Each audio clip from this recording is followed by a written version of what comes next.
Tired of chasing down payments and drowning in manual billing? Let's dive into Stripe's recurring payment links, the secret weapon for effortless subscriptions and consistent revenue.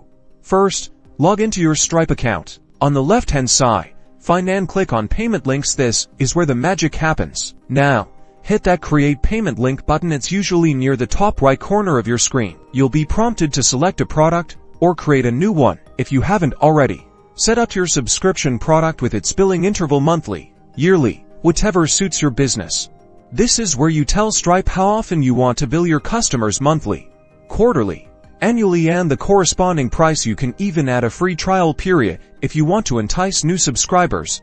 Customize your checkout page. Decide what information you need to collect from customers, like their shipping address or any other relevant details. Review your settings one last time to make sure everything looks perfect. Finally, click Create Link. Stripe will generate a unique, shareable URL that you can send directly to your customers via email, embed on your website, or share on social media. When customers click the link, they'll be taken to a secure Stripe-hosted checkout page to subscribe. Stripe handles all the recurring billing automatically, so you can focus on growing your business, and that's it. You've successfully created a recurring payment link in Stripe. Enjoy the automated income.